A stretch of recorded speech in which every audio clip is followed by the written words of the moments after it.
E se você fosse obrigado a matar um parente seu, como você reagiria? Foi exatamente isso, né, Angélica? Conta pra gente. Foi. Ouvir de um paciente que ele precisou tirar a vida de um familiar é muito sério. Mas, infelizmente, acontece. E de acordo com o envolvimento do tráfico, infelizmente, é possível.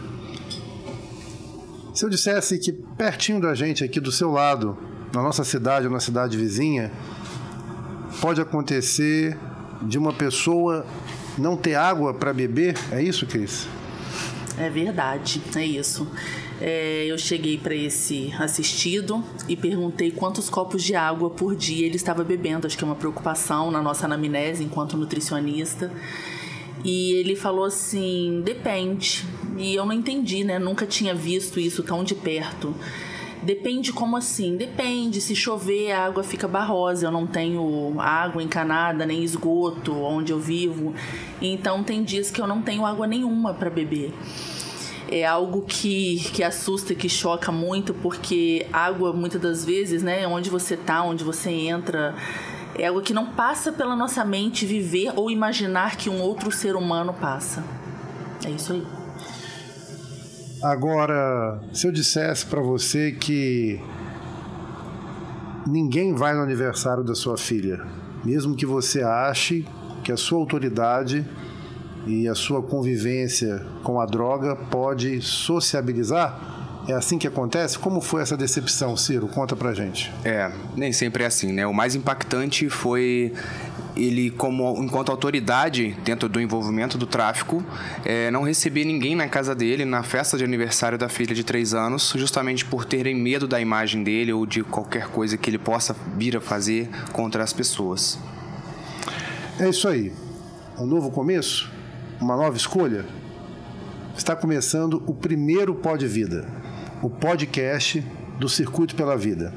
Vem com a gente para você conhecer um pouquinho, muitas histórias impactantes, muita vivência, muita experiência, muita transformação e muitas coisas que você já pode ter vivido ou conhecer alguém que viveu, ou mesmo que não tenha vivido, que você possa compartilhar com a gente desse momento de fato, de humanização, de percepção, de sensibilidade e de fatos que com certeza vai contribuir para uma sociedade melhor. Começando, quero apresentar aqui essa mesa do nosso corpo técnico. Primeiramente me apresentando, meu nome é Rafael Garbois, eu sou responsável pela comunicação desse projeto e tenho grande satisfação de estar aqui dividindo isso com a Cristiane Seabra, que é a nutricionista do projeto, né, Cris? Isso mesmo, é um prazer estar nesse projeto Circuito pela Vida, Mutirão do Sorriso, do grupo APVR com o Ministério do Desenvolvimento. Cada dia nós somos impactados com novas histórias e o quanto a nutrição pode mudar a vida do dependente químico em recuperação. Passando aqui a palavra e apresentando para vocês Angélica Emília, nossa psicóloga.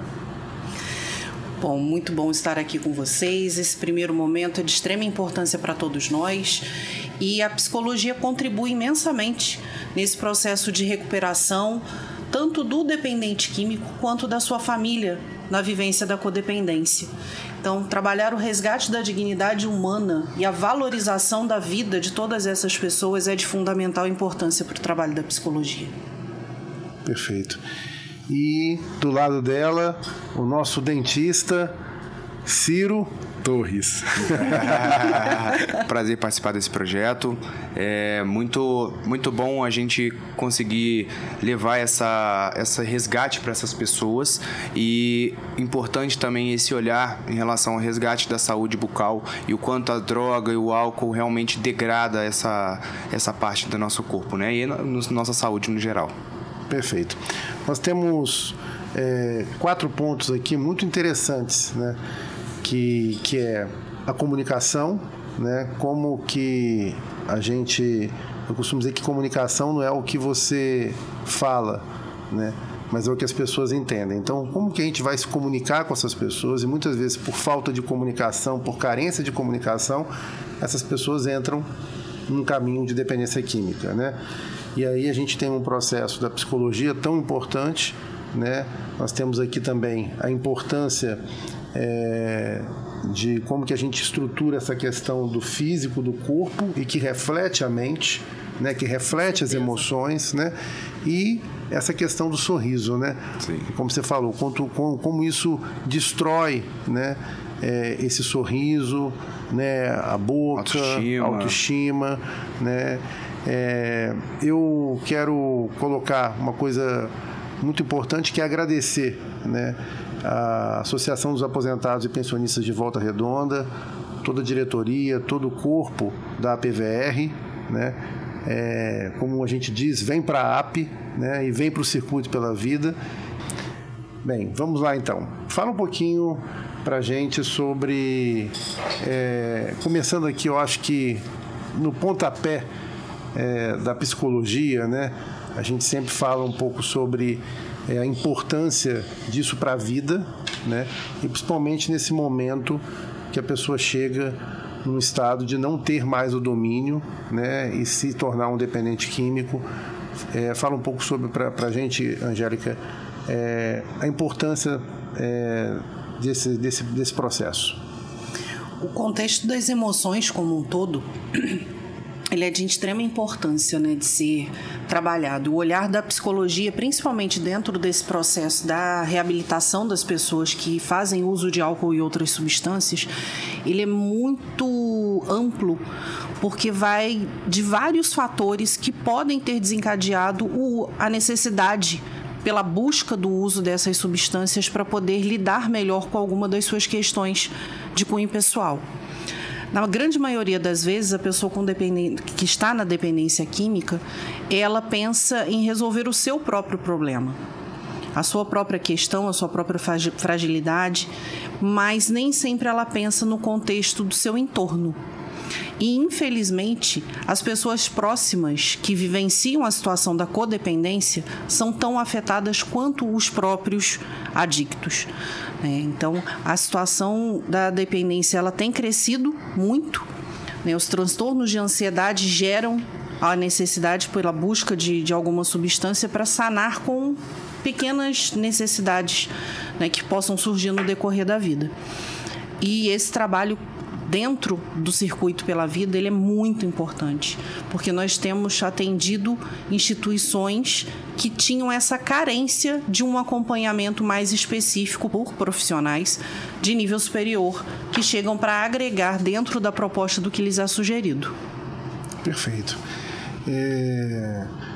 Cris, fala pra gente um pouco sobre essa importância do papel da nutrição para essa recuperação do dependente químico, como que é essa vivência? Na verdade, quando a gente fala de nutrição e de alimentação, ela passa pela questão emocional, ela passa pela saúde mental, ela passa pela saúde física dos órgãos, sistemas, todo o nosso organismo como um todo, né? A nutrição, eu costumo falar que a alimentação, né, ela tá em todos os momentos, nas nossas festas, nos nossos dias tristes, né? Muitas vezes você come porque tá triste, você come porque tá alegre, porque tá comemorando, você come porque tá reunido, você come porque você tá sozinho, você está sentindo um vazio. Então a alimentação ela faz parte de todos os momentos. Na dependência química não podia ser diferente. O adicto, quando ele chega na comunidade terapêutica ou quando ele decide, né, essa mudança, né, ele está muitas das vezes com uma fragilidade física muito grande. Então seu sistema imunológico está muito fraco, ele muitas das vezes vem de muitas doenças que são, né, de vírus, de bactérias, de um sistema imunológico baixo, são oportunistas e que aparecem nesses momentos com o sistema imunológico muito baixo. Você pensa numa perda de peso, ele muitas das vezes não pensa em se alimentar, não lembra de se alimentar, né? Isso é não tem importância naquele momento, o uso das das substâncias psicoativas é muito maior, né?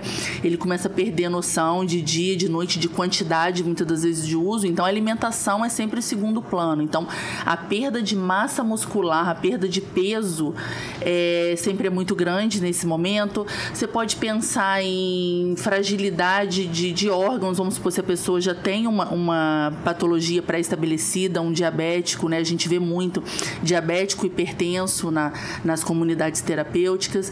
Se você pensar no papel do ômega e de muitas outras substâncias, o ômega 3 para a nossa prevenção de depressão, ansiedade, no nosso eixo intestino-cérebro, o quanto a nossa microbiota intestinal vai produzir substâncias que vão para essa saúde mental, evitando, né, doenças mentais. Então, assim, a alimentação ela vai influenciar nessa pessoa, como em todos nós como um todo, mas no dependente químico que colocou a alimentação em segundo plano, ele fica com todas essas deficiências na área de nutrição. Então, assim, eu tenho me surpreendido muito com o papel do nutricionista.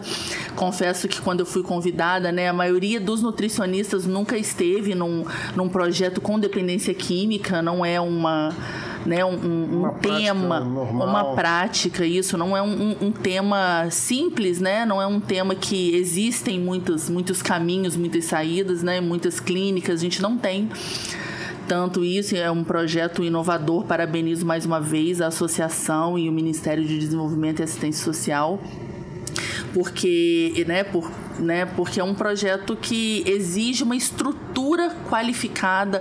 Nós temos uma psicóloga, né, qualificada para isso, o cirurgião dentista, a nutrição, a questão dos cursos, né, pós todo esse tratamento. Então, assim, foi montada uma estrutura para esse curso que realmente uma nutricionista não pensa passar, e eu estou vivenciando isso. Tem sido muito importante, muito desafiador. Não tem um dia que a gente não vá atender que eu não aprenda com a psicologia, não aprenda com o cirurgião dentista sobre o impacto dessas substâncias na vida das pessoas.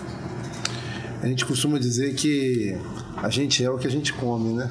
Nós somos isso mesmo. Às vezes também é o que a gente fala, né? Nós estamos falando aqui bastante no podcast, no podcast é falar muito, né?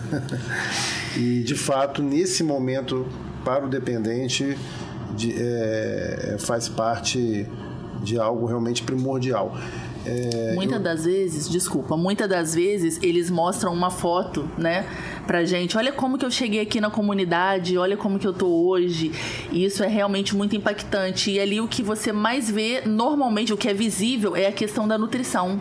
O quanto eles estavam emagrecidos, com essa parte do rosto fundo, o quanto eles estavam, né, com os olhos não estavam brilhantes, todas esses sinais e sintomas que normalmente a gente olha num paciente, unha, cabelo, coloração de olhos, isso tudo você percebe a diferença. De fato, e a gente percebe o quanto é tão importante o processo nutricional, né, para que você tenha uma longevidade, né? Eu vejo pessoas que têm um tratamento de uma quimioterapia, né, o quanto isso vai dar suporte, né, e de fato essa questão da estrutura do corpo está muito ligado com a mente, né? Com certeza. Então, o que a nutrição tem a ver com a psicologia? O que a psicologia tem a ver com a nutrição? Né? Se eu estou falando de um circuito pela vida, eu acho que o circuito que se assemelha um pouco ao sistema, né? Nós somos esse processo sistêmico, né? E isso tudo é muito importante. E não podemos deixar de esquecer da saúde bucal, né? E também da autoestima, como a gente estava falando no início. Fala um pouco para a gente, Ciro, sobre essa estrutura técnica da odontologia para essa transformação de pessoas. Sim, claro. É muito importante a gente salientar que a saúde começa pela boca, né? Então, quando essas pessoas estão nesses hábitos de uso de droga, uso de álcool, isso danifica muito o sistema estomatognático, que a gente diz, que é o sistema da boca, é a mucosa, é a gengiva, são os dentes. E realmente, eles, enquanto estão nesse processo de uso de drogas, uso de álcool, sem nenhum apoio, tudo fica abandonado, vamos dizer assim. E acaba que a saúde bucal abandonada, isso vai interferir tanto na parte nutricional quanto na questão mental, não somente pela autoestima, mas também pela função da mastigação. Então, quando a gente tem uma grande destruição de dentes e a pessoa sente dor e a pessoa, extraiu muitas das vezes, ou o dente quebrou, enfim, isso acaba gerando processos ruins em relação à alimentação, porque obriga a pessoa a ter uma alimentação mais leve ou uma coisa mais macia, uma coisa mais pastosa. Isso é, a maioria das vezes, pobre em nutrientes, que consequentemente traz uma baixa autoestima por vergonha às vezes de sorrir, vergonha às vezes de falar. Isso impede muitas das vezes de uma vaga de emprego, e enfim. Então acaba também atrapalhando muito a questão mental desse paciente. Então a gente fazer esse resgate da saúde bucal, primeiramente a gente vai estar prevenindo muitas doenças, não só da boca, mas também do corpo, e também melhorando a autoestima e até mesmo o segmento dessa pessoa pós-tratamento ou recuperação. Perfeito. Você contou para mim uma coisa muito intrigante. Fiquei pensando, como que foi essa história do explodir o dente?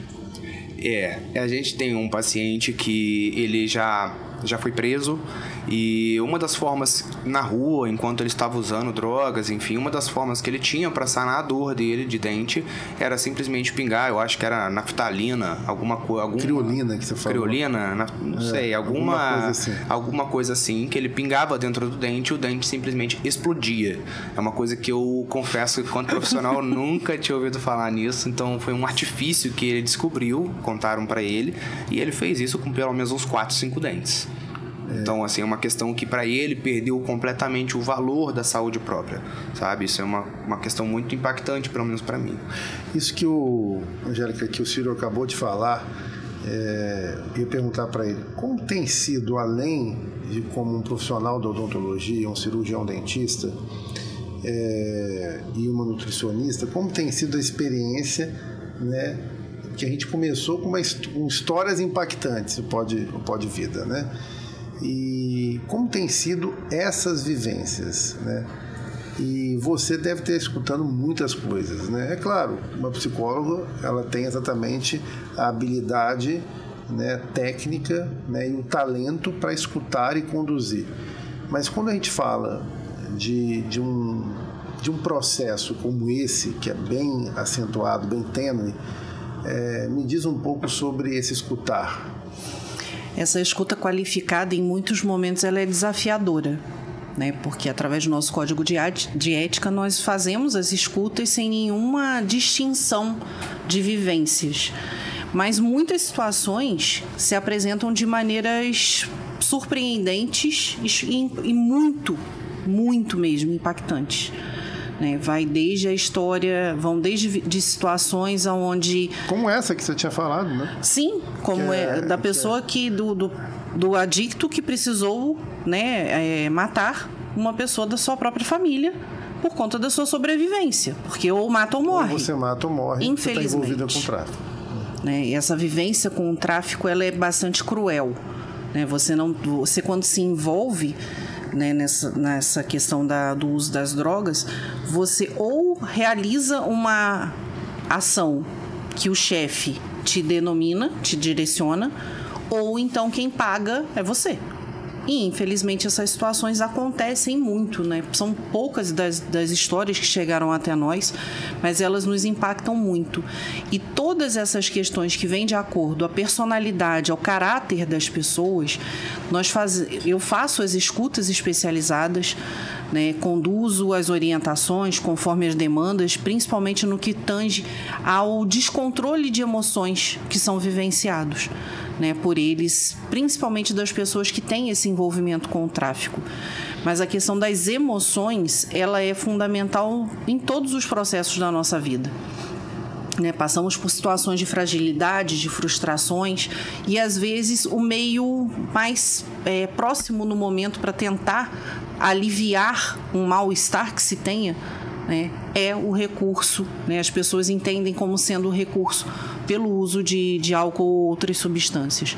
Mas, na verdade, o ideal seria que essas pessoas tivessem um real olhar do quanto a psicologia e a psiquiatria têm a contribuir no trato com essas emoções, né? Com esse desenrolar de emoções que tem seus altos e baixos.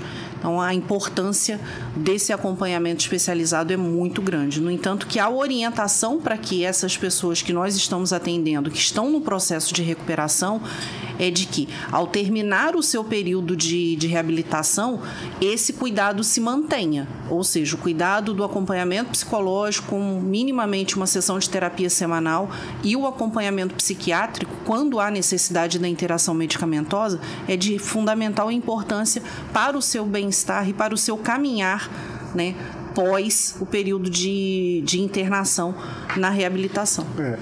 Eu não posso deixar de aproveitar essa oportunidade para reforçar, né, que assim, a importância que a terapia ela tem para a vida de todos nós, né? Eu tive a oportunidade de me formar em PNL, em Programação Neurolinguística, e assim, não atuo como terapeuta de neurolinguística, mas o quanto isso foi impactante para a minha vida, né? O quanto isso foi importante para a minha vida. Eu falei, gente, por que isso não tem no ensino fundamental? Eu brinco, né? Então, eu costumo dizer que, tipo, se você tem um advogado para poder exatamente evitar ter problemas, estou fazendo essa ilustração, se você de fato tivesse, como dizia Sócrates, né? Conheça-te a ti mesmo, né? Sim. A partir do momento que você tem esse autoconhecimento, você vai ter a possibilidade de se prevenir de tantos efeitos que as emoções e que a vida, que tem várias incertezas, né? A vida é uma montanha-russa, né? Às vezes ela está no mar sereno e às vezes ela está no mar... uma tsunami, né? Uma tsunami, né? Então, ou seja, de fato a gente se preparar para não ter esse tipo de recurso, né? E muitas das vezes, Rafael, não é só a gente pensa no uso de álcool, substâncias, né, psicoativas, mas não, o uso de celular exacerbado, o uso de medicamentos que são lícitos, né, mas são medicações assim de forma abusiva. Então, existem muitos outros vícios por não conseguir lidar com as nossas emoções. Acho que todos nós temos essa necessidade da terapia. Só que muitas pessoas tentam resolver essas questões com a utilização de álcool e, né, o cigarro, as drogas, né? E acaba se tornando uma muleta, né, para melhoria da vida e enfrentar... nesse momento perde o controle, em algum momento perde um controle, mas tem gente que perde o controle nesses joguinhos de aposta, tem gente que perde o controle na comida, né? Eu tenho muito paciente que é aquilo que eu já comentei com vocês, come porque tá triste, come porque tá feliz, compulsão, né? Come porque tá ansioso, come porque tá entediado, não tem nada para fazer. Então as emoções com a comida também, né? Nós temos uma ligação muito grande. Nas próprias comunidades a gente percebe isso, o quanto eles chegam bem magrinhos e depois tentando compensar essa questão da ansiedade, de estarem lá, dessa fissura que causa, né, da abstinência pela substância, eles descontam muitas das vezes na alimentação. Eu costumo dizer que tudo são emoções, né? Eu falo que enquanto houver emoção, haverá vida, né? Eu estou me lembrando de um filme que é Cidade dos Anjos, né? Em que o anjo ele disse que ele achava incrível a possibilidade do ser humano ter emoções, né? Sentir coisas, né? E que eles não tinham. E ele troca, né, a imortalidade dele para ter emoções, para sentir as coisas. E o primeiro momento que ele tem na cena do filme, como sou de comunicação, né, gente? Trabalho com uma parte de direção de cena. Eu costumo dizer que o cinema de fato, retrata ou uma história de uma vida que passou, ou do presente, ou prevê futuro, né? Hoje nós estamos vivendo, se a gente for avaliar, nós estamos vivendo a família Jackson, né? Quem dizia que a gente teria, né? E usando um pouco, parafraseando um pouco essa cena, o primeiro momento em que ele troca a imortalidade para ter esse sentimento, essa emoção, ele entra debaixo de um chuveiro e ele toma um banho, e ele sente ali, ele percebe ali a água caindo, porque ele não tinha isso. Então, de fato, a vida ela está cheia de maravilhas, né? Nós temos coisas incríveis para perceber, para sentir, para comemorar. Por quê que o ser humano sempre recorre a coisas, Angélica, para se perder, né? O que a psicologia percebe disso? A psicologia atua muito sobre o gerenciamento de emoções, né? Então, a questão da dificuldade de lidar com determinadas vivências vem quando não se tem um suporte, desencadear esse desequilíbrio. Então, dentro do desequilíbrio emocional, infelizmente, as pessoas acabam se direcionando a estratégias que elas entendem naquele momento da sua vivência como sendo uma possibilidade de minimizar o seu problema. Quer dizer, não vou nem dizer que, tipo, abre aspas, negativo ou positivo, fecha aspas. Não sei o que é positivo e negativo. Não podemos julgar isso, né? Exatamente. Mas por que a tendência, né, muitas vezes, é buscar algo que tem esses efeitos colaterais tão pesados que a gente está vivendo aqui, falando sobre esse circuito pela vida através de dependências químicas, né? Sim. E outras dependências. Dentro da questão que envolve, né, principalmente voltado à dependência química, a gente percebe que hoje em dia, né, principalmente depois do período pandêmico, o índice de consumo de medicações controladas tem aumentado, porque as pessoas têm desencadeado altos transtornos de ansiedade, transtornos de comportamento, depressões, por dificuldades mesmo. O mundo hoje em dia, ele está muito individualizado. Ao invés através da pandemia, né, a gente ter vivido um processo de que aproximasse mais as pessoas infelizmente estão numa situação de estar vivendo mais distantes, sem contar as situações que vêm de encontro a processos de compensação. Às vezes eu preciso compensar a minha ausência com uma necessidade pontual de super proteger o meu filho, dando a ele tudo que ele quer. E aí a gente vê o quanto que esse desequilíbrio vem de encontro a uma dificuldade de estabilização de emoções. Então, hoje, né, dentro de todo o trabalho que a gente faz no Circuito pela Vida e dentro da minha atuação como psicóloga, eu percebo o quanto as pessoas têm dificuldades de gerenciar as suas emoções, de entender os seus próprios limites, de ter uma percepção mais aguçada de que não vai ser tudo que o meu amigo vai fazer que eu tenho que fazer também para poder estar sendo aceita no meio. A gente tem ideia de que vai ter algo para que a pessoa comece a utilizar as substâncias, o álcool, e não tem algo que essa pessoa faça, porque nós vimos histórias de quem era de família com uma situação financeira muito boa, de quem era de família de uma situação financeira, né, muito, muito privada, sem condições alguma mínima de vida.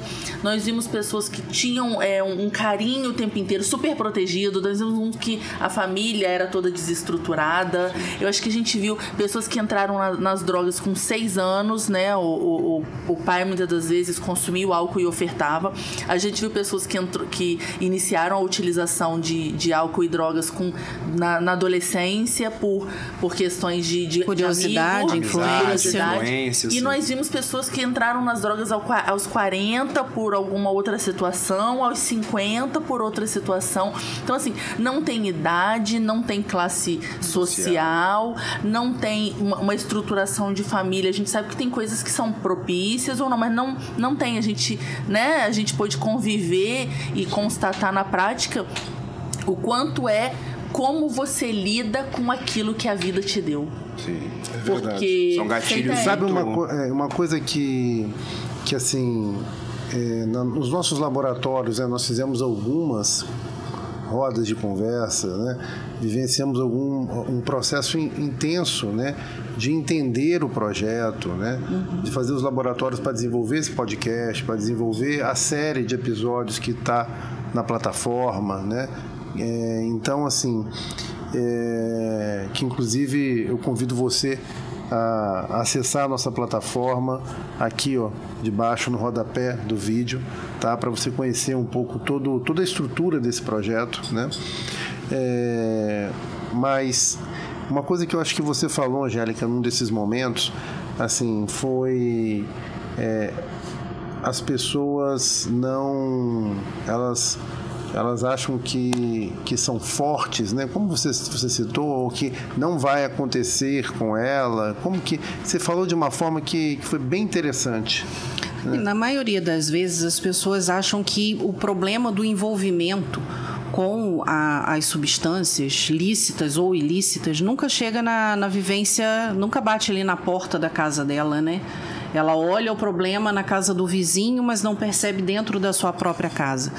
E hoje, com a nossa vivência bastante atribulada de responsabilidades, em muitos momentos as pessoas deixam de dar uma parte da atenção que deveriam direcionar aos seus familiares por conta da necessidade compulsiva do uso dos nossos equipamentos, né? O que gera uma dependência tecnológica muito grande. E a gente acaba redirecionando a atenção, e com isso você fragiliza uma necessidade de convivência que tem dentro ali do seu meio, né? Se a gente parar para pensar que a nossa família é o primeiro meio social ao qual nós pertencemos, nós percebemos que hoje as relações familiares elas estão muito fragilizadas, que dirá o seu segmento nas relações sociais. Então, essa questão da sensação de se sentir mais forte ou se sentir mais fraco, ela é uma variável significativa. Hoje, eu posso estar me sentindo muito bem, estar satisfeita com o meu trabalho, e amanhã eu posso ter uma decepção com alguma questão que possa ter acontecido. E como é que eu vou lidar com isso? Eu vou recorrer ao uso de alguma substância porque eu tive uma situação que não foi favorável ao que eu estava esperando? Ou eu tenho a alternativa de buscar entender em que eu posso melhorar para atingir o que eu estava me propondo na proposta da minha superação ali como profissional, como pessoa. Então, hoje eu vejo muito a questão da dependência química com essa variável mesmo pela dificuldade de lidar com as suas emoções e principalmente com as suas fragilidades. Eu não gosto de usar o termo de pessoas fracas ou de pessoas fortes, né? A gente percebe que dentro das comunidades terapêuticas, as pessoas que estão lá buscando pela sua recuperação, elas têm uma força muito grande, porque elas estão querendo rever o caminho para o segmento da sua vida. Então, como eu trabalho muito com eles dentro dos atendimentos individualizados, eu proponho sempre a eles terem um start para, a partir de agora, ter a possibilidade de escrever um novo capítulo do segmento da sua vida. Eu acho que é por aí que, tanto dentro do meu olhar, com o olhar da Cris e o olhar do Ciro, a gente tem conseguido conduzir e orientar da melhor forma possível o segmento, os direcionamentos que essas pessoas têm precisado. Porque, às vezes, a única questão que a pessoa necessita é de uma escuta. É de saber que ele vai procurar alguém para conversar e que essa pessoa realmente irá escutá-lo e irá buscar minimamente orientá-lo dentro do seu conhecimento, por menor que seja, né? E dentro do conhecimento específico... Muitas das vezes, tanto eles quanto qualquer pessoa, né, todos nós, a gente às vezes nem quer ter uma devolutiva. A gente só quer falar e a pessoa... né, com aquele ar sem julgamento, isso, que é muitas das vezes o que vocês psicólogas são treinadas pra fazer. Porque alguém vem contar alguma coisa pra gente, a gente já quer dar uma devolutiva, né? Você quer falar assim, não, isso tá errado. Um conselho. Não, isso, a gente quer dar um conselho. Não, muitas das vezes que eu acompanhei, né, essa conduta da Angélica, quando eram atendimentos em grupo, eu estava ali junto, eles falavam nisso, um outro falava, o outro falava, e depois eles falavam, nossa, só de ter falado parece que aquilo diminuiu dentro de mim. Então, muitas das vezes, o que é isso? É a palavra que a Angélica usa muito, é o acolhimento, né? É o acolhimento. É você acolher mesmo sem precisar falar nada. Essa escuta e, de fato, você abraçar com os olhos a pessoa, isso pra ela, muitas das vezes, vai ser um alívio, né? Liberar essa história, tirar isso do coração, muitas das vezes, que às vezes ela guarda só pra ela, não é mesmo, Sim, Angélica? É um compartilhamento de vivências, né? A gente percebe que há uma dificuldade, né? Será que se eu chegar para conversar com o Ciro, ele vai ter tempo ali para poder me ouvir? Mas na correria do dia a dia dele e na minha, como é que vai ser? Mas a gente não tenta. O problema, acho que é muito pontual. Nem sempre a pessoa tenta buscar por alguém que possa lhe ouvir. né? Existem os canais aí de autoajuda. Em alguns momentos a gente entende que isso não é o ideal, porque não é uma escuta de uma pessoa que tem uma formação, de uma escuta qualificada, mas é um canal que a pessoa tem de minimamente poder desabafar. E a outra pessoa do outro lado da linha escuta. Eu ouvi o Ciro falar, Rafael, tô lembrando, vou compartilhar com você, no início do projeto, cada profissional aprendendo, né, a parte do outro, acho que tem uma troca muito grande. Eu ia falar Cari, aí o Ciro, restauração, eu já aprendi que é restauração.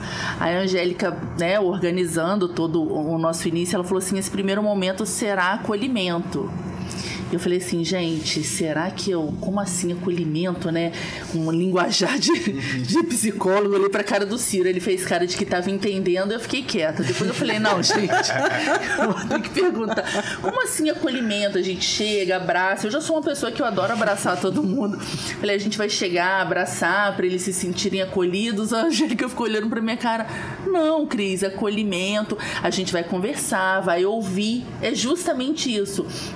Ouvir, e a partir dessa escuta a gente vai bolar o nosso cronograma do que eles mais precisam, do que realmente a gente vai matar essa sede deles, o que a gente, né, senão a gente chega aqui falando alguma coisa que não é o interesse deles.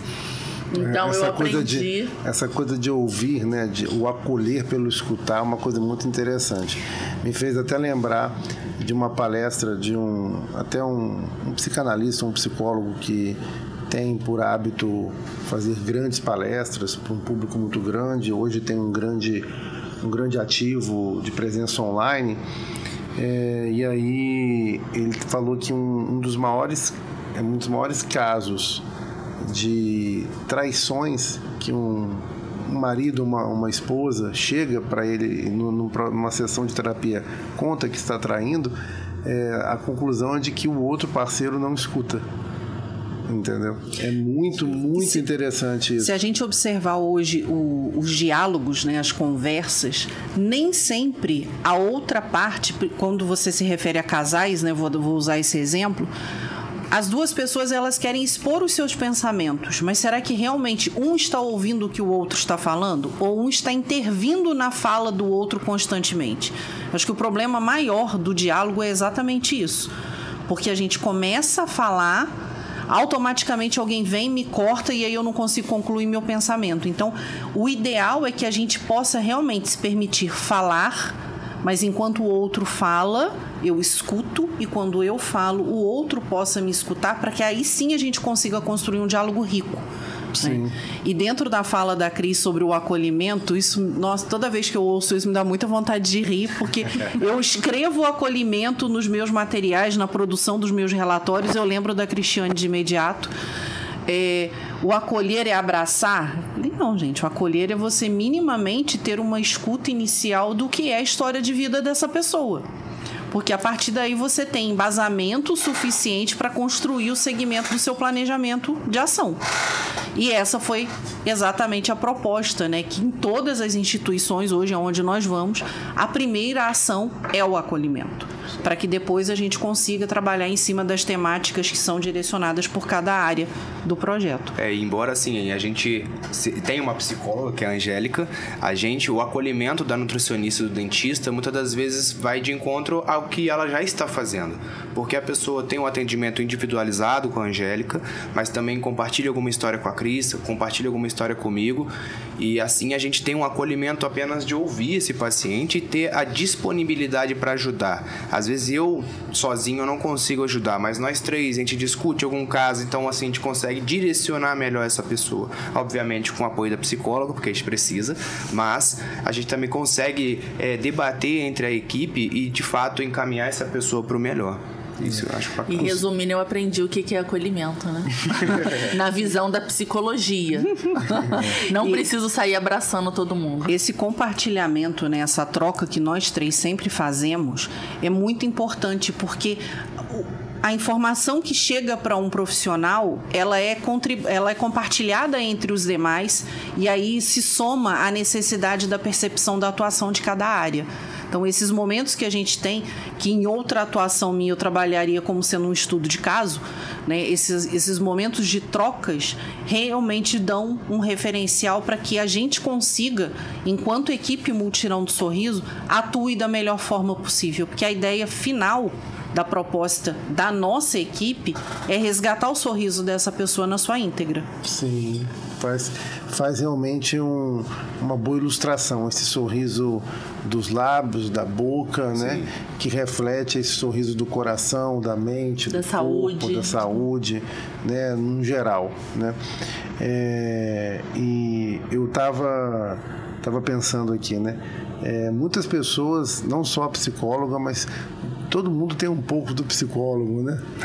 A cara dela lá, né? Inclusive no salão de cabeleireiro, na manicure, né? Aí já é fofoca. Agora aí já é fofoca, não é terapia. Eu acabei de perceber que, na verdade, tem acolhimento em muitos lugares.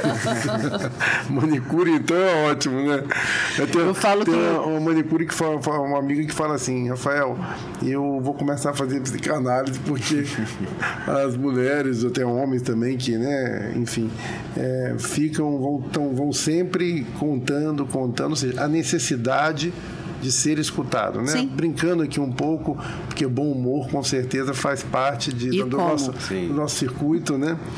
Isso é muito importante. Eu até anotei aqui a frase que a gente tinha colocado, e ela diz exatamente o quê?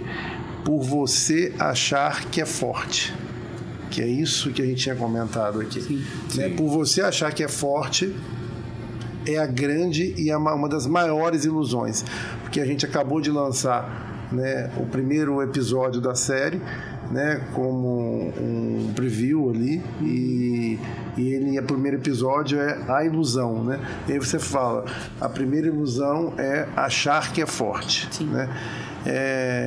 O que vocês enxergam desse achar que é forte nas conversas, nas percepções que vocês têm tido com o adicto?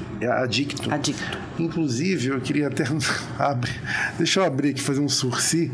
Você sabe o que significa adicto? Entendeu? Eu puxei aqui, porque você deve estar assim: será que o adicto é o nome de uma pessoa? O senhor adicto. O senhor adicto, a senhora adicta. E você sabe que adicto é viciado em espanhol? Olha aqui. Olha. Puxei aqui, ó. Na verdade, você está falando, então, viciado. Viciado. Um viciado. A palavra... quer dizer, a palavra. Um adicto é simplesmente uma pessoa cuja vida é controlada pelas drogas. Talvez você admita que tem um problema com as drogas, mas não se considere um adicto. Todos nós temos ideias preconcebidas sobre o que é um adicto. Não há nada de vergonhoso em ser um adicto, desde que você comece a agir positivamente. Sim. Interessante, né? Sim. Enfim. Essa questão de ser forte, né? Achar que é forte. Eu, particularmente, dentro das minhas escutas individualizadas, eu observo muitos deles falando que iniciaram o consumo de algumas substâncias por curiosidade ou por influência de amigos. E achavam que fariam uso 1 ou 2 vezes e depois teriam força o suficiente para não utilizar. Mas por que será, então, que eles continuaram a utilização dessas substâncias? Eu me lembro de uma conversa com um primo, e que a gente sempre conversa, né? Assim, amigos, primos, a gente sempre conversa com as pessoas, assim: você já experimentou alguma droga? Sempre tem essa pergunta, né? Uhum. Vamos quebrar aqui a barreira do preconceito, já que estamos falando de um ambiente circuito pela vida, né? E aí eu lembro que eu respondi para ele, eu falei com ele, olha, eu estava num carnaval, experimentei um êxtase,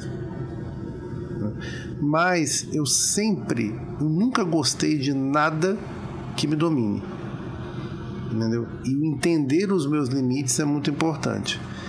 E aí lembro que eu fiz aquele experimento e eu fui e voltei, né?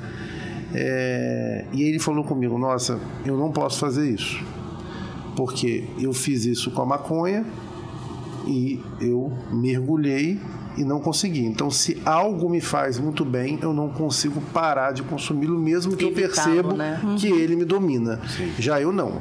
Nada pode ser superior ao meu autodomínio. Então, eu diria assim, que de fato, uma maior ferramenta para tudo isso, né, Angélica, é o autoconhecimento, né? Sim. Porque, exemplo, se você... Exemplo, como um mecânico cuida de um carro, ele conhece o motor. Né? Como um médico, um cardiologista cuida do coração, como um dentista cuida da boca. Como que ele vai tirar? Ele vai fazer a radiografia, ele vai... Esse conhecimento... Por que a gente sempre se afasta, né? Assim, eu sou um apaixonado por autoconhecimento, não posso nem falar aqui porque se a gente já trocou algumas coisas, eu sou apaixonado mesmo, entendeu? Minha vida, eu separo um tempo para isso, né? Se perceber, se conhecer. E se conhecer nos momentos de dependência, de desafio, de tristeza, de tudo. Por que as pessoas fogem disso? Quer dizer, busca tanto conhecimento para tudo, né? Faz uma faculdade, faz tudo, mas esse autoconhecimento que é um potencial diante desse momento que a gente está falando sobre, a gente está aqui para falar das dependências, né? Mas sabe o que eu acho? Quando você se conhece, você tem que mudar ou enfrentar. E quando você tenta, né, se cegar, é mais confortável. Porque se você sabe assim, olha, eu não posso comer tal coisa, eu não posso ir em tal lugar, ou eu não posso... Aquilo, né, você tem que fazer uma força para... Agora, quando você não conhece, quando você fecha os olhos, né, inicialmente aquilo é mais confortável para você. Todo mundo...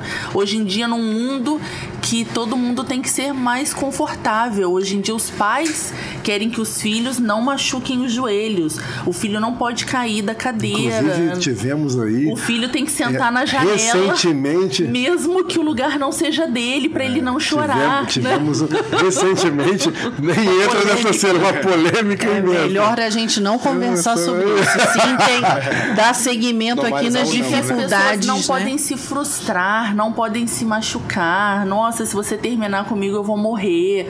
Nossa, você entende? Então, assim, é muito difícil quando você aponta ou descobre uma fragilidade sua, né? A gente está vivendo um momento da sociedade, né, em que há tempos atrás, quando se falava de psicologia, né, de psiquiatria, de psicanálise, você tinha uma reação: não, eu não sou louco, eu não vou no psicólogo, eu não sou, preconceitos gigantes. Eu não sou maluco, né? É para louco, né? Na verdade é o contrário. Quantas crenças limitantes a gente vem rompendo através, claro, do acesso à informação. Isso daqui ajudou nisso. Sim. Mas tudo tem os efeitos colaterais. Aí esse grande acesso à informação, né, com pessoas que não estavam acostumadas a ter esse acesso, a gente tem vivido um mundo muito polarizado, né? Não só politicamente, o mundo inteiro, mas em todas as questões que se discute da vida, né? Esse circuito da vida, né? Então, assim, isso que você falou, Cris, exemplo, nós tínhamos pessoas, nossos bisavós, que nem falavam sobre como se perceber.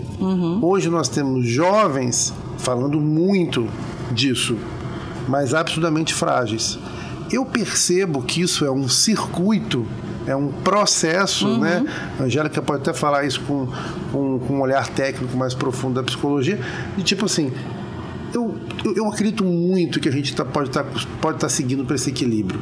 Depende do que nós vamos fazer em plena revolução tecnológica disso tudo, né, que você falou. Quer dizer, antes não se falava nada, então, ou seja, a gente era bruto, né, do século passado. Hoje se fala sobre tudo e tudo tem uma fragilidade muito grande. É transformar isso que não se falava, isso que se falava muito, em algo que tenham esse equilíbrio, né?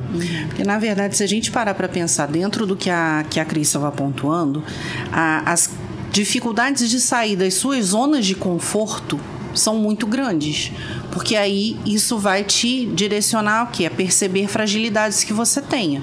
Ou seja, o grau de exigência de perfeição ainda é muito grande, e aí a gente vê não só a questão do olhar por físico, mas eu tenho sempre que estar bem, eu preciso estar bem, eu preciso estar postando nas minhas redes sociais constantemente que o meu dia é maravilhoso, que eu estou bem todo dia. né? Para nós mulheres, TPM nesse período não existe, é algo, né, que a gente esquece, mas a gente precisa entender a questão da fragilidade. Né? Sim. Nós temos pontos fortes e pontos fracos. Só que a grande maioria das pessoas tem facilidade somente de expor os seus pontos fortes. Os seus pontos fracos, ela já fica mais restrita. Se a gente fizer uma dinâmica agora e eu pedir para cada uma das pessoas que estão aqui presentes falar sobre as suas qualidades, elas vão enaltecer aqui minimamente 5 pontos. Mas se eu pedir para falar sobre os seus defeitos, aí já dá aquela travada, né? Mas eu vou admitir que eu sou o quê? Ah, não sei. Que eu sou organizada? Não, que eu sou... Eu cumpro os meus horários e não sei o quê. Não, peraí. Então não é assim. Porque aí o meu colega vai falar, nossa, você é Caxias. Você faz tudo muito certinho. Você não erra em nada. Né? Então, essa dificuldade também de entender que eu posso ser boa em uma coisa e o Ciro em outra. E aí é o que eu sempre pontuo aqui junto com eles. A nossa soma de saberes dá um resultado final que é o que a gente propõe pelo Circuito pela Vida. Não vai funcionar perfeitamente porque, de repente, a Cris pode ter uma pequena dificuldade de lidar com uma determinada questão que para o Ciro possa ser um pouco mais fácil. Sim. Né? E até pegando aquele gancho também do ser forte o suficiente, o quanto a gente muitas das vezes nós mesmos nos enganamos em relação a isso. Sim. Em acreditar que a gente é capaz de entrar e sair de qualquer situação sozinhos, sem apoio, sem ajuda, sem uma conversa, sem às vezes ter mesmo uma opinião de alguma pessoa próxima, uma pessoa que já tem uma experiência em relação a isso. A gente vai vencendo muitas barreiras das nossas vidas e a gente chega a acreditar que a gente vai vencer tudo. E não é assim muitas das vezes. Inclusive com não somente como estamos falando das drogas, mas até mesmo antes disso, os problemas pessoais, os gatilhos mentais que de fato fizeram essas pessoas chegarem a essa situação, sabe? Ser forte o suficiente muitas das vezes tampa a nossa visão das nossas fragilidades, sabe? A gente entra no modo automático de ser forte e a gente vai seguindo a nossa vida. Eu costumo dizer que a gente conta muita mentira pra gente mesmo, né? É a pior mentira que tem. É essa coisa muitas vezes de negar. Não, eu pediria ajuda, não, eu peço ajuda. E muitas já vezes... passei por coisa pior, sabe? E muitas vezes a pessoa... Então, de fato, isso é muito importante. Eu queria... Assim, nós começamos contando 3 histórias, né? Uma sobre um paciente, um adicto que não tinha água para beber, né? O outro que teve que sacrificar um parente por conta do tráfico. E o outro que achou que tudo que tinha conquistado, né, de autoridade, e fez uma festa linda para a filha, e ninguém foi na festa por conta do medo dele com o envolvimento, né, com as drogas. Fale um pouquinho mais para mim sobre essa história, para a gente poder estar indo para nossa história oficial, né? Que nós vamos estar, nós trouxemos aqui 3 histórias de diferentes casos, né? Que com certeza vai fazer com que você que está nos assistindo perceba coisas muito importantes para a sua vida, mesmo você não tendo nenhuma dependência química, não tendo nenhum problema quanto a isso, né? Mas também para você que tem, né? Ou para você que tem algum familiar. Eu acho que isso é muito importante, né? Cris, quando você contou isso, eu de fato imagino como deve ter sido sua reação, né? Porque a gente percebe assim, água não nega ninguém, né? Você nega um copo de água para alguém, e aí você pega e percebe, como que foi esse cenário? Percebe que a pessoa não tem água para beber e está aqui na nossa região. Né? Eu acho que a gente imagina isso tão longe, né? E não está. Assim como a fome, a gente lida, né, com situações em que a pessoa tem, mas eu acho que nunca vi tão de perto. E a questão da sede, né? são coisas básicas, né? Você beber água é um ato básico, né? A gente acorda, abre o olho e muitas das vezes quer beber um copo d'água. Você vai tomar uma cápsula de remédio. É uma coisa que tá tão no nosso automático, e a nutricionista vem com essa anamnese pronta na nossa cabeça, né? Seu peso, sua altura, o que você gosta de comer, o que você faz, quantos litros de água você tem que beber por dia, água você bebe por dia. E eu penso assim, eu estudo tanto, são tantos ml por quilo de peso corporal, e eu tô preparada, e eu tô indo, eu estudo bastante. E você chega com um paciente e ele fala pra você assim, como assim? Depende, né? Quantos litros de água você bebeu hoje? Ele, hoje nenhum. A hora que eu cheguei aqui, eu fui ali e bebi uns 3, 4 copos. Ontem também eu não bebi, choveu, a água ficou muito suja, tem que esperar a água clarear, eu não tenho esgoto, eu não tenho água encanada. Ali na minha frente. E aí eu também entendi minha fragilidade. Assim que terminei o atendimento, fui procurar a nossa psicóloga, porque eu não sei lidar com esse sentimento. É um sentimento de frustração que a nutricionista tem. A gente lida com alimento, a nossa ferramenta é o alimento, é a água.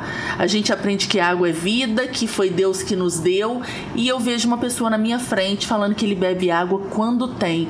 E eu falei assim, mas o senhor, então, né, tem que comprar água, tem que ter o galão.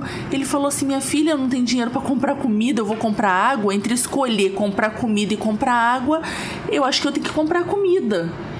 E eu me vi sem resposta. Isso foi realmente muito chocante. Então, assim, você entende aonde a utilização de álcool e outras substâncias podem levar as pessoas, a que situações. Eu realmente não soube o que responder. Me preparei para o próximo encontro com ele, de que forma que eu conseguiria entender a real situação dele, de que forma que eu poderia ajudar. E é algo que te confronta.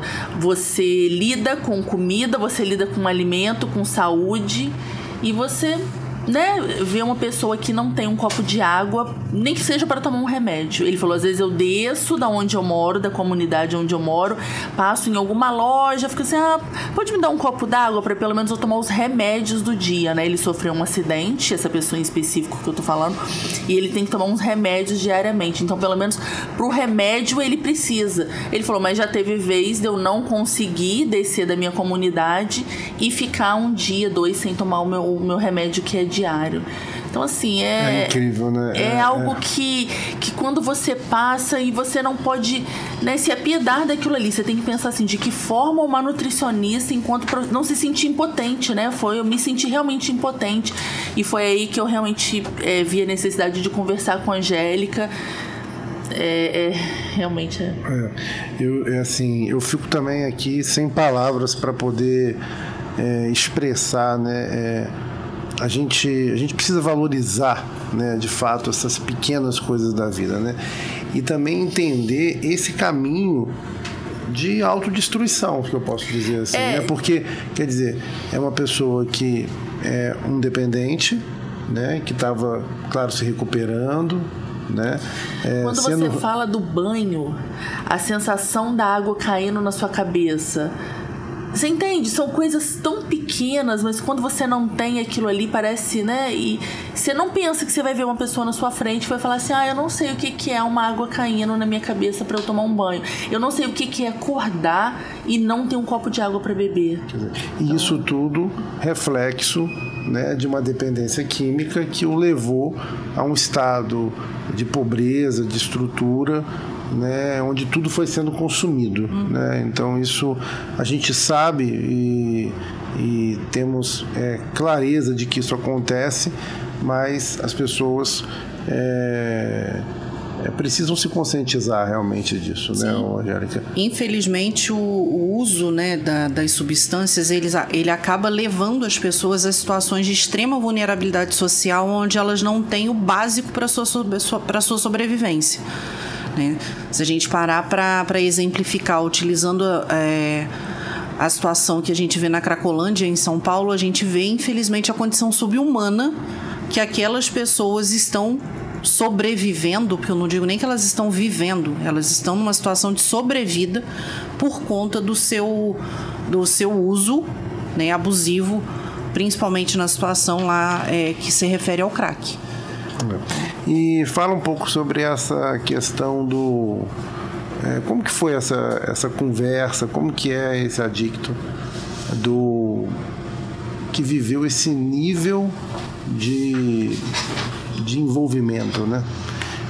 Eu fico imaginando carregar isso pelo resto da vida, meu Deus. Sim, e quando houve esse relato no atendimento individualizado, ele olhou... A primeira coisa que ele me perguntou: tô te assustando com o que eu tô falando?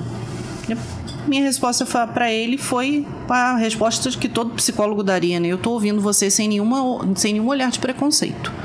Eu tô fazendo uma escuta técnica para poder te dar uma devolutiva dentro do que a gente está se propondo aqui enquanto um atendimento voltado à sua reabilitação. Mas eu não matei só o meu primo. Eu precisei matar outras pessoas. Porque realmente, em alguns momentos, o chefe do tráfico estava junto comigo. E ele falava: se você não exterminar essa pessoa, é um termo até um tanto quanto pesado, mas infelizmente é a forma como eles utilizam, quem vai é você. Então, impacta, mas você profissionalmente precisa manter a sua postura profissional de estar ouvindo essa pessoa sem nenhum olhar de preconceito, efetivamente. E ao desenrolar desse atendimento, ele só falou para mim assim: até pouco tempo atrás eu ainda sentia o gosto do sangue na minha boca. E aí o que me impactou mais ainda foi ele falar que em algumas situações ele precisava beber o sangue de quem ele tirava a vida, para ele poder entender que realmente ele tinha cumprido com o que era a missão, a suposta missão dele. Nossa.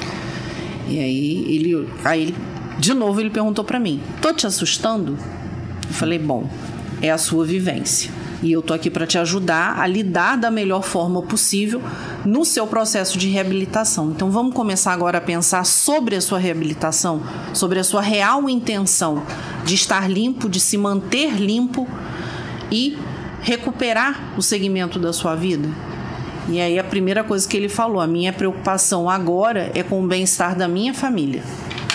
Além de eu estar me recuperando, eu preciso ter um cuidado muito grande com a minha família, porque jamais eu quero que outra pessoa da minha família tenha que passar por algo que seja realizado por mim. Falando nisso, eu me lembro uma vez de um trabalho que eu estava fazendo e conheci uma pessoa, e ele vem de uma família de posses, né? E que ele estava falando comigo sobre que a maioria dos amigos tinham vícios, dependências químicas, né? E ele comentou que muitas vezes tem um cenário, né? Quem vem da comunidade tem os pais ali, vamos dizer, drogados, né? Dependentes químicos. Eles têm um repúdio, né? Uma repulsa muito grande, tem esse efeito contrário, né? E quem tem os pais organizados, estruturados, muitas vezes vai para esse caminho, né? Eu imagino o sentimento dele, tipo: eu não quero que ninguém da minha família viva isso, né? Esse contraponto, né? Sim. São impactos muito grandes, né? Porque você perceber que você tem um filho que é uma criança ainda, e que, mediante as orientações que ele tenha dentro da estrutura familiar dele, pode vir a ser uma pessoa que faça uso de substâncias da mesma maneira que seu pai fez, e de acordo com as situações de família de classe baixa, ter esse envolvimento, né, mais especificamente com o tráfico. Ciro, a gente está então aqui nesse revendo aqui um pouco a história do início, né, quando a gente começou o programa. Sim. Conta um pouco como foi essa questão da trajetória desse paciente que teve... ele foi para fazer também uma reabilitação bucal. Sim, ele foi... Na verdade, ele é um aluno de uma comunidade terapêutica que a gente faz assistência, né, o atendimento. E hoje, após, acredito que 2 anos, eu acho, ele já é o responsável da casa, um dos responsáveis da casa. E na época, quando ele me contou essa história, basicamente foi que ele estava iludido com relação ao poder que ele chegou, às conquistas que ele obteve a partir do tráfico, a partir do dinheiro que ele estava ganhando nisso e a autoridade que ele tinha sobre as pessoas, o comando, né?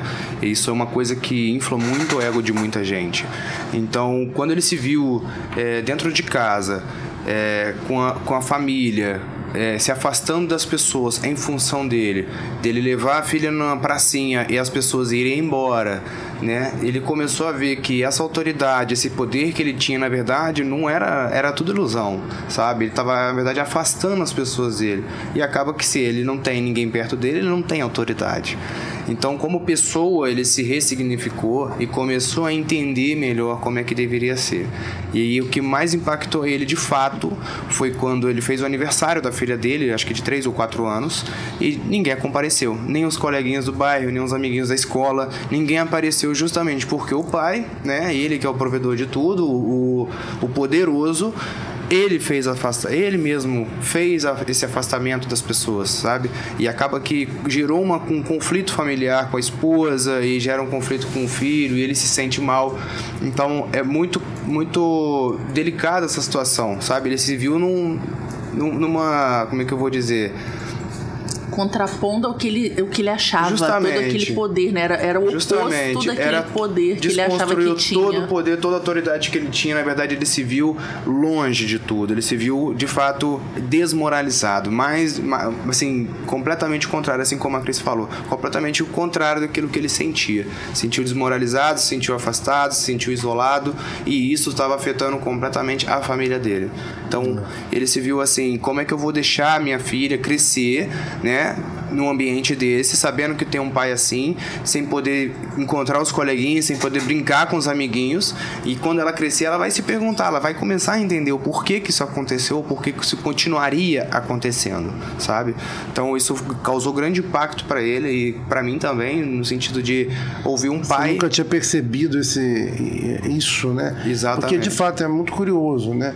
Olha só, nós temos uma história de uma pessoa que o que mais impactou, decepcionou ela é a exclusão, né? No que na verdade as pessoas muitas vezes buscam no início para inclusão. Exatamente, né? Aí tivemos um momento de uma pessoa que teve que tirar a vida de muitas pessoas e até a vida de um próprio familiar, né? O quanto isso marca a vida de uma pessoa para o resto da vida dela. Sim. E talvez poderia marcar para o resto da vida dele também. Sim. Porque ia ficar registrado para a filha, para a história dele, né? E ao ponto dessa pessoa não ter a dignidade de beber água, né? São realmente histórias que impactam e eu queria que a gente trouxesse então aqui, eu sei que são muitas histórias, né? Mas que vocês separaram cada um 3 histórias que foi de fato muito marcante no atendimento, no caso, que são distintos, né? Porque nesse próximo episódio, nesse próximo programa que nós vamos ter, esse é o programa de abertura, né, com o corpo técnico do Circuito pela Vida. Esse é o programa de abertura com uma parte, vou repetir, esse é o programa de abertura com uma parte do corpo técnico do Circuito pela Vida, e nós vamos ter o segundo programa que retrata, né, o episódio da série A Ilusão, né? E aí a gente escolheu 3 histórias exatamente com esse processo ilusório, né, esse início desse processo bem diferente, em momentos diferentes da vida, né, para a gente poder exemplificar e mostrar para quem está acompanhando, escutando na plataforma ou nos outros canais do Circuito pela Vida, o quanto isso pode acontecer, né? Vamos começar por quem? Vamos nos sintonizar aqui, então, que a gente estava falando sobre qual vai ser as histórias. Você foi falar, né, na hora daquele corte, né? Teve um corte, né? O corte é porque ele pegou não vou poder pegar e falar. Ele deu o nome de ponto de tráfego, ele falou uma outra coisa, um nomezinho popular que todo mundo conhece, mas aí a gente cortou e vamos falar o ponto de tráfego, que na verdade, como tem o PDV, nós vamos agora até desenvolver o PTV, né, que é o PVT, né, que é o ponto de venda de tráfego, né? Vamos lá, fala aí, Ciro, conta pra gente esse desenrolar, né, dessa história. Sim. E que são histórias exatamente que vão fazendo o Circuito pela Vida ganhar, né, toda a validade, né, que ele tem. É uma história assim que realmente, vamos dizer que faz parte de muitas casas brasileiras, que é o pai, né, o homem, ele de fato é o provedor da família. E esse paciente, hoje eu nem digo paciente, eu vou chamar ele de amigo, porque ele realmente é uma pessoa muito boa, muito bacana. E ele se viu um momento meio que de desespero por conta da perda do emprego. Ele foi mandado embora, único provedor da casa, com uma filha pequena em casa e a esposa. E no bairro dele, ele já morava perto, né, de um ponto de tráfico, e acabou que ele se envolveu nisso para suprir as necessidades de dentro de casa, né? Aquilo que a gente também entende, vamos dizer, em algum certo sentido, que ele quis buscar essa sobrevivência, esse suporte para a família. Então ele recorreu ao ponto de tráfico e acabou entrando para o mundo das drogas também, né? Não foi somente para se suprir, acabou que ele se envolveu até por questões psicológicas dele, o que tudo isso representou para ele, né, em relação a até mesmo se sentir um pouco fraco, se sentir insuficiente e querer correr atrás e querer que as coisas deem certo. Então ele entrou pro tráfico também para se reafirmar como pessoa, sabe, para ter dinheiro, para dizer que ele é alguém e ser reconhecido de alguma forma, seja lá qual fosse. Então ele recorreu ao ponto de tráfico, entrou para essa vida, entrou não só para o mundo do crime, mas também como usuário, né, como o adicto em si. Ele perdeu, vamos dizer assim, ele se perdeu. Uhum. E, Angélica, como que foi aí uma história que te marcou nesse processo que a gente está aí acontecendo? Sim, é um rapaz que hoje já tem cerca de 40 anos, um pouco mais, que no decorrer da sua adolescência, pela influência de amigos, ele iniciou o consumo de substâncias psicoativas. Ele é um rapaz de família de condição socioeconômica razoável, né? Eles tinham uma condição financeira muito boa na época e, infelizmente, ele mergulhou de tal forma no uso e consumo de substâncias a chegar ao ponto de ser o chefe do tráfico no território onde ele residia. E ele buscou a família dele foi pedir ajuda, né, para que ele pudesse se cuidar. E hoje em dia ele é uma pessoa de extrema inteligência, muito perspicaz. Ele faz leituras de Nietzsche, Freud. Há poucos dias atrás ele me perguntou se eu tinha algum material específico da terapia existencial humanista que ele gostaria de conhecer um pouco mais também. Olha só. E eu falei para ele que não tinha, por não ser minha abordagem de trabalho, mas que eu iria verificar a possibilidade de conseguir alguns arquivos para poder compartilhar com ele, para ele poder estudar um pouco sobre. E ele teve a oportunidade de, mesmo estando internado num processo de reabilitação, ele voltar à residência da família dele, e ele viu a condição subhumana aonde ele estava vivendo. Até então ele não tinha tido a percepção de como era a situação que ele vivia na época. E ele se chocou muito, porque era resto de comida para tudo quanto era canto, vestígios de pinos, que é como muitas drogas, infelizmente, são armazenadas, né? Sim. Então, eram vestígios de muitas coisas que ele tinha vivido há tempos atrás, e isso impactou de uma maneira muito forte na vida dele. Realmente é uma história que faz a gente entender essa realidade do antes e do depois, né? Cris, Conta pra gente, qual foi, nesse período aí, o que mais... são muitos impactos, mas conta uma pra gente. A pessoa que eu vou trazer, né, no próximo episódio, quem está assistindo não pode perder, vai ser um episódio muito dinâmico, muito interessante.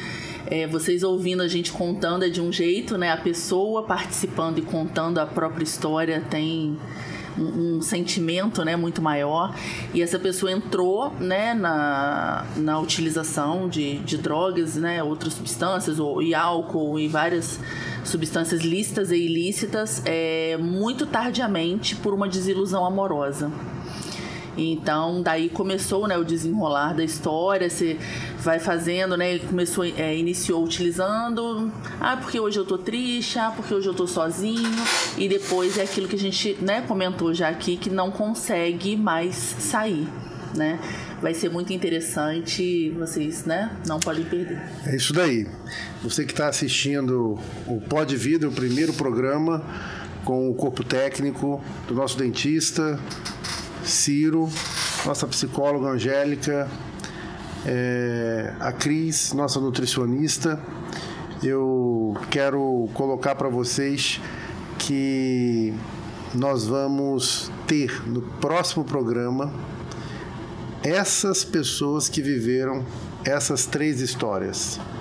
Tenho certeza que vai ser, com certeza, uma experiência de compartilhar de emoções e de trocar vida nesse circuito que a gente está aqui conectado com muito prazer. Ciro, deixa eu sua...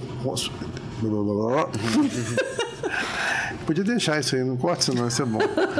Ciro, deixe suas considerações finais, Angélica também, Cris, para a gente ir para o próximo programa. Bom, essa oportunidade, eu chamo de oportunidade porque isso está incluindo muito aprendizado, experiência na minha vida profissional e pessoal também. O quanto a gente é vulnerável, o quanto a gente tem que tomar conta da nossa mente, do nosso corpo, da nossa saúde, e o quanto também às vezes as pessoas precisam de ajuda, e o pouco que a gente faz ajuda muito essas pessoas. Então é muito interessante a gente ver essa troca, não somente de nós profissionais, mas também com essas pessoas, com interação com essas experiências e essas vidas. É muito bacana, né, Ciro? Muito bom. Você vê um paciente que era dependente químico, se recuperou, tem essa história, tá, gente? Vai estar nos próximos programas, você vai ter muitas outras, e talvez as pessoas aqui contando, a própria pessoa que viveu com 2 dentes apenas, né? Apenas 2 dentes em boca. Na boca, mais nenhum. Isso. E saindo com um sorriso completo. A gente conseguir reabilitar. O que ele fala? É o Hércules e o Sansão. São os 2 dentes que ele tem na boca. Ele chama de Hércules e Sansão. E aí, depois, quando ele saiu, ele falou que obrigado, né? Ele cita uma coisa que você falou que foi marcante, né? Ele fez um agradecimento. Na verdade, o responsável me mandou uma mensagem dizendo que ele tá feliz como se fosse uma criança com um saco de balas. Isso aí. Então, isso é muito gratificante. É muito gratificante pra gente profissional, mais do que qualquer outra coisa. Muito lindo, emocionante. Obrigado, Ciro. Obrigado. Angélica. Bom, o Circuito pela Vida, gente, tá por aí. Sigam as nossas redes sociais. Acho muito importante vocês conhecerem um pouco mais o que é o projeto. Temos uma plataforma, temos um site. Então, conheçam um pouco mais do Circuito pela Vida. Nós estamos aqui, enquanto equipe técnica, para poder dar o suporte e acolher tanto as pessoas que buscam pela sua reabilitação, quanto seus amigos e familiares que também precisam de cuidado. Então, estejam conosco, sigam aqui, acompanhem os nossos próximos podcasts, que eu acho que vocês vão gostar bastante dessa ideia inovadora. Sou muito grata por fazer parte dessa equipe. Cris. Eu acho que as palavras do Ciro são as minhas palavras. O nosso crescimento como ser humano e como profissional, assim, não é nem próximo do que a gente imaginou quando começou o projeto, né? É uma satisfação. Essa história que ele comentou do familiar que mandou a mensagem para ele de que ele parecia uma criança com um saco de bala porque teve, né, a reabilitação oral, né? Teve o sorriso completo com todos os dentes novamente. Realmente aquilo fez a nossa equipe pensar que tudo sempre vale a pena, que tudo que a gente faz vale a pena. Perfeito. Eu digo que A partir do momento que a gente faz o que a gente ama, né, o tempo faz sentido, né, o tempo da vida, né?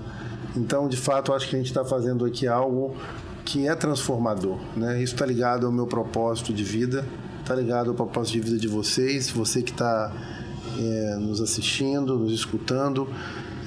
Eu acredito que a partir do momento que você entende o seu porquê, que você entende o significado da vida, que você percebe o teu propósito, você de fato vive um circuito de boas escolhas e de muitos novos começos, porque cada dia, né, o sol há de brilhar, como diz uma canção, né, e a gente vai ter novos começos. Acredite nesse novo começo, a gente espera você no próximo programa, que fala sobre a ilusão, com 3 histórias incríveis.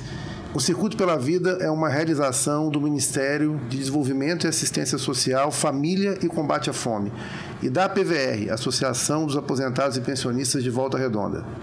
Vem para a AP e vamos juntos nessa escolha pela vida. E nesse primeiro Pod Vida, o podcast do Circuito pela Vida, a gente quer deixar alguns agradecimentos aqui. A Rita Souza, que é responsável pelo setor de projetos de filantropia da PVR, que fez toda a conceituação, a autoria desse projeto, e agradecendo ela, a gente agradece toda a equipe do setor de projetos de filantropia.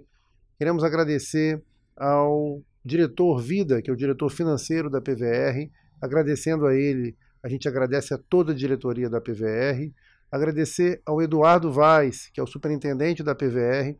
Agradecendo ao Eduardo, a gente com certeza está agradecendo todo o corpo executivo da PVR e, claro, ao presidente da PVR, o Birajara Vaz, que representa todos os associados.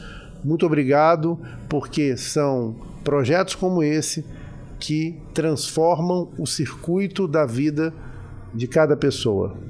Um novo começo, uma nova escolha. É possível.